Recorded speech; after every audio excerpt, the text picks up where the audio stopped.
नमस्कार भाइयों बहनों। आज का वीडियो भी एक जानकारी है और ये जानकारी है, ये भी बहुत कामयाब जानकारी है और काफ़ी लोगों के काम भी आएगी है, क्योंकि जो आजमाएंगे ये उसके लिए। तो ये जो माता है रतलाम में है, सतरुंडा पर्वत आपने सुना होगा, कंवल का माता। तो ये जो माता है ये इतनी वरदानी है, उस विषय में बताऊँगा मैं आपको। कि मान लीजिए जो कि घरेलू जानकारी मैं वो दूंगा, इतिहास तो आप देख लेंगे उसको कहीं भी यूट्यूब वगैरह पे। तो क्योंकि भीमसेन जब परेशान थे तब उन्होंने याद करा था इन माता को, तो उनको ही इनके दर्शन मिले थे और उन्होंने इन्हें वरदान दिया था कि क्या इच्छा है। तो इन्होंने बोला था, क्योंकि परेशान हो गए थे बहुत जगह देवियों को धाते धाते भीमसेन वगैरह। तो उन्होंने बोला था कि इस तरीके से बहुत परेशानी चल रही है, क्योंकि गाय भैंस चराते घूमते थे वो कहीं कहीं, तो चुपते हुए। तो उन्होंने बोला हमें कुछ नहीं है राजकाज से, हमें तो जीत चाहिए, जीत हो जाए हमारी। तो उन्होंने उनको वरदान दिया था कि जीत मिलेगी और राज मिलेगा आपको। तो इस तरीके से हुआ था उनकी जो स्थापना ऑटोमेटिक हुई थी वहाँ पे, कुदरती, कोई नींव वीव नहीं है वहाँ। जैसे उड़ के आ जाता है मंदिर, इस तरीके का कुछ बताते हैं पुराने जो बुजुर्ग बताते थे। अब कहाँ तक सच्चाई है वो भगवान जाने, पर नींव नहीं है उस मंदिर में, ज़मीन में नहीं, ऊपर ही रखा हुआ है वो, इस तरीके से आप देखेंगे।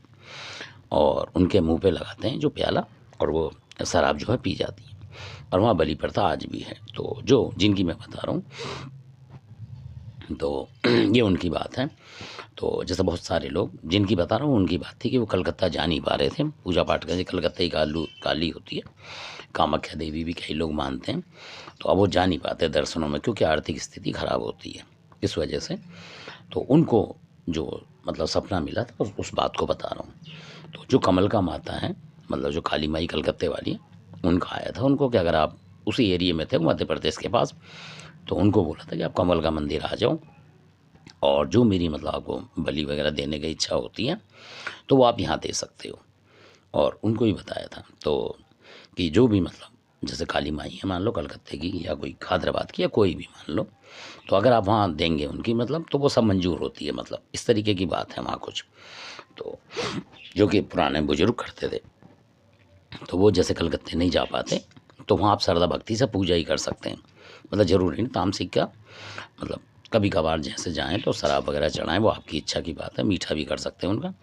पर उनकी जो शक्ति है मैं वो बताता हूँ कि अगर आपके घर में तंत्र विद्या कुछ हो रही है तो ज़्यादा, तो आप इनकी फ़ोटो वगैरह बनाएं, या जैसा भी आपको लगे पहले आजमाएं किसी तरीके से, और फिर आप इनका नाम लेंगे। तो अगर मान लो कोई संकट है और कोई चीज़ आसपास है आपके शत्रु के पास और आपको पता नहीं लग रही है, तो कि क्या चीज़ हो सकती है। कई बार ऐसा होता है कि शत्रु आपके ऊपर प्रहार कर रहा है और आपको पता ही नहीं होता कि उसके यहाँ कौन सी शक्ति बैठी है, उसको बचा रही है। तो इन माता को आप याद करेंगे, कुदरती बात है, ये आजमाई हुई बात है, मैं वो बताता हूँ सिर्फ। तो इनके ज़रिए से आप याद करेंगे 2-4 दिन, ये आपके ऊपर बात है कितना आप मन से करते हैं, मन के ऊपर बात होती है। 1 दिन में आ जाए, 2 दिन में, 4 दिन में, और ना आए तो महीनों महीनों भी नहीं आता।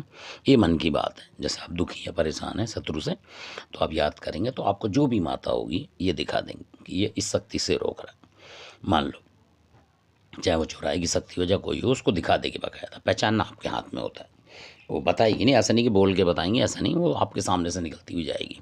वो शक्ति जो होगी उसके घर से निकलती दिखेगी आपको। तो आप समझ जाएंगे कि इन माता ने फिलहाल के लिए हटा दिया उसे, कर दिया, प्रार्थना करके, और अपनी शक्ति, क्योंकि बड़ी माता हैं ये, इसलिए। तो कोई भी शक्ति इनका वो नहीं मानेगी, जो है जो ये कहेंगी वो मानेगी। तो इस तरीके से होता है। तो जो ऐसा हुआ था मैं उस बात को बता रहा हूँ इसलिए। तो इस हिसाब से जो शत्रु होते हैं उनसे रक्षक भी हैं, अगर इनकी पूजा पाठ में लगेंगे तब की बात है ये। कई बार कई देवता काम नहीं करते, आपने देखा होगा, और शत्रु प्रबल होता है और कुछ ना कुछ करता रहता, कहीं किसी से रखवाली करता अपनी, और किसी चीज़ को आपके ऊपर चलाता है, ये जब की बात है। तो ये बचाव के सारे नुक्ते हैं जो कि आजमाए हुए कमल का माता के। तो धन्यवाद, आपने वीडियो देखा, अच्छा लगे सब्सक्राइब करें, शेयर करें, लाइक करें, धन्यवाद।